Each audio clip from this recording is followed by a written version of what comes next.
When people think of socialism, one image typically comes to mind: conformity. Works like 1984 and countries like the USSR often evoke images of uniform, soulless homes, workplaces, and societies. However, these depictions get one crucial thing wrong: collectivism cannot exist without individuality. To illustrate, let me tell you the story of the man who became mayor of New York City through a campaign of both socialism and personality. I'm of course talking about the one and only Zohran Mamdani. Just a few months ago, this man was unknown. He was penned with just a 1% chance of victory in the Democratic primary. Now, he's the leader of the biggest city on this side of the globe. I'm going to take you through how Zohran Mamdani's campaign has tied his infectious cheeriness and creativity to a left-wing platform of universal childcare, free buses, rent freezes, city-owned grocery stores, and more. Mamdani Mania: How Collectivism and Individuality Won New York. Part 1. Individuality. To see how personality shaped Zohran's campaign, the first place to investigate is pretty obvious to anyone living in the year 2025: his social media. Let's take a look at one of the first videos he had blow up, way back on January 1st, when his chances of winning were close to zero.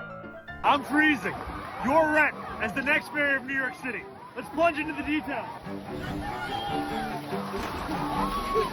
More than 2 million New Yorkers live in rent-stabilized units, and their rents are set by the Rent Guidelines Board.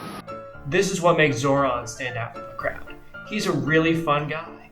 By doing something bizarre and creative like a polar bear plunge to promote his campaign, Zohran embodies individuality, which attracts people towards him and makes him seem more human than any stuffy politician who stays in their own little bubble.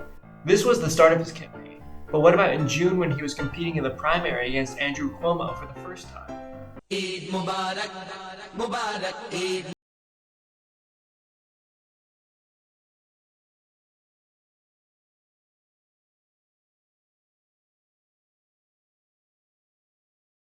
To anyone with family that uses WhatsApp or Facebook. This video got over 4 million views on Instagram alone, and I'm sure it inspired plenty of people who otherwise wouldn't have been paying attention to go out and vote for Zohran. And it showed. He got the most votes in a New York Democratic primary ever. Now, let's fast forward to last week, to one of his many recent viral hits before his victory. Hola Nueva York!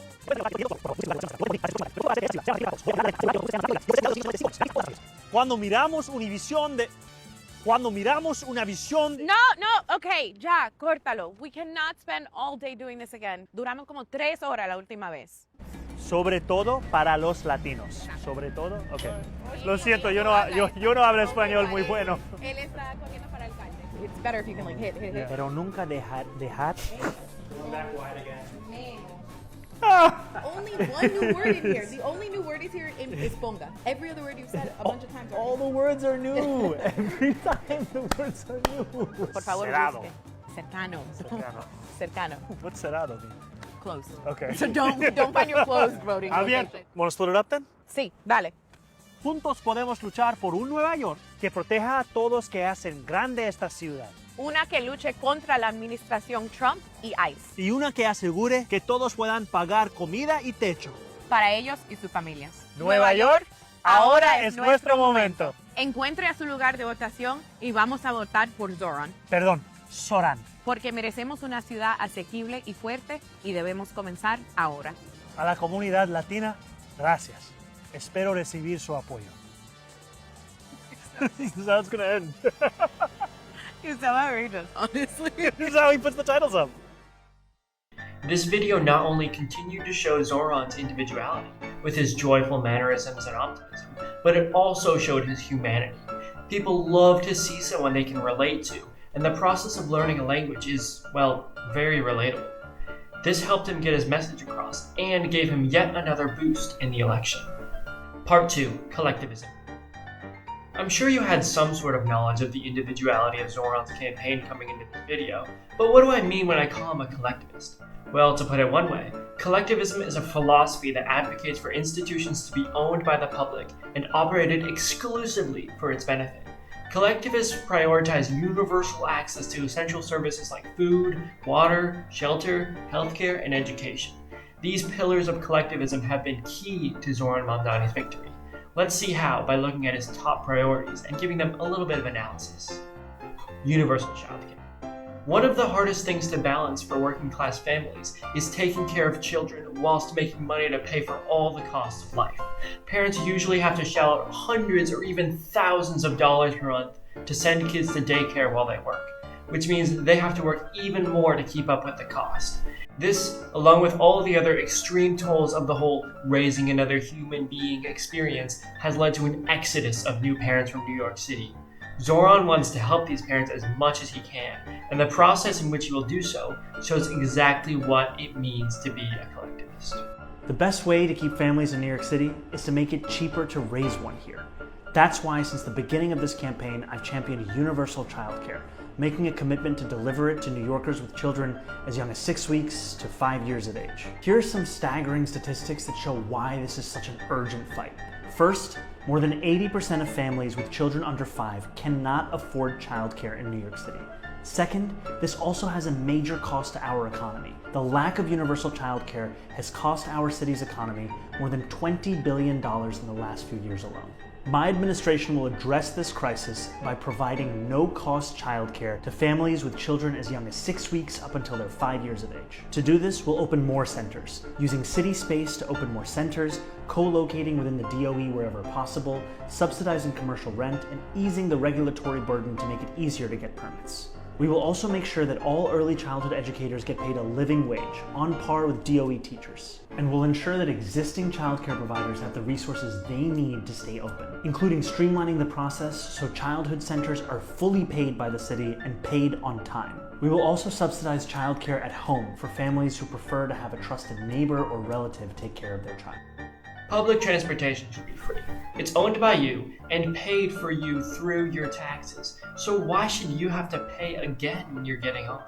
High fares on public transport are one of the many ways car companies have lobbied to solidify their monopoly on transport in the United States. Buses are already super slow nationwide, especially in my hometown of Seattle. But in New York, they're slower than anywhere else in the country. People have to pay money to take trips that can often just be faster by walking. That's nuts. Not only will Zohran's plan save working people money, but it'll also save them all the time it takes to stand in line and pay when getting on the bus. Truly public transport is a component of collectivism that was key to Zohran's victory. Freeze the rent. Imagine you're a landlord. I know, scary, right? Your job is to own people's homes and charge them a third of their wage every month just for doing so. Besides contributing nothing to improving society, your goal in life is probably just to make a lot of money. How are you going to do that? Raising the rent, of course. You can just push those low-income tenants onto the street and bring in some more renters, because remember, we're living in a housing crisis here. But wait, who's that? Why, it's Zohran Mamdani. He's here to freeze the rent on more than 2 million units. The horror! Now, you as a landlord can't make people homeless anymore or jack up the cost of living. That sucks, and you would have gotten away with it if it wasn't for that meddling Mamdani. By stopping landlords from increasing the rent, he is fighting for the collective right to housing. But that's not the only collective right he's fighting for. City-owned grocery stores. I saved the best for last, because this is the most obvious example of collectivism in Zohran's campaign. City-owned grocery stores combine two key components of collectivism: public ownership and basic human rights. How so? Well, city-owned means that the public owns these grocery stores. They can control what is sold, what prices are, and what store policies are through their votes. Instead of being owned and operated by capitalists, whose primary motivator is making money, Zohran stores will be owned and operated by the city, whose primary motivator is doing what the people voted for. So that's the public ownership piece. But what about basic human rights? Well, what is one thing that every human needs to survive? Food. And what does a grocery store have? Food. Not only will Zohran's city-owned grocery stores operate by the will of the people, but they will fulfill the people's needs as well. I've talked a lot about individuality and collectivism in Zohran Mamdani's campaign, but one thing remains to be seen. How do these two things overlap? Part 3. Collectividuality. Merriam-Webster's dictionary definition of collectivism aligns pretty well with my own. Collectivism, a political or economic theory advocating collective control, especially over production and distribution. But the second really raises some eyebrows. Emphasis on collective rather than individual action or identity. Merriam-Webster is saying here that collectivism is the opposite of individuality, implying that a collectivist must minimize their own individual identity in order to emphasize the collective. And it isn't just dictionaries that are painting a picture of this monotonous collectivism. As I mentioned in the intro, these lies are ingrained into every aspect of our media experience. The images of conformity, of surveillance, of authoritarianism, are what people imagine when they think of socialism. But that's literally just life under capitalism. And guess who proves to us that collectivism and individuality are in fact very intertwined? Eid Mubarak, Mubarak, Eid Mubarak, Mubarak. That's right.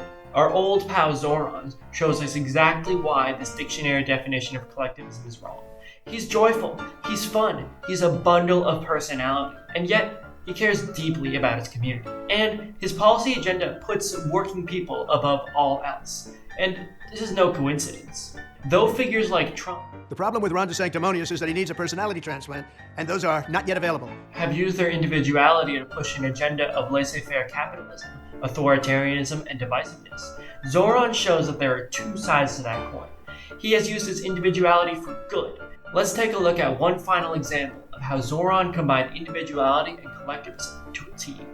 When we launched this campaign, the political world did not pay it much attention.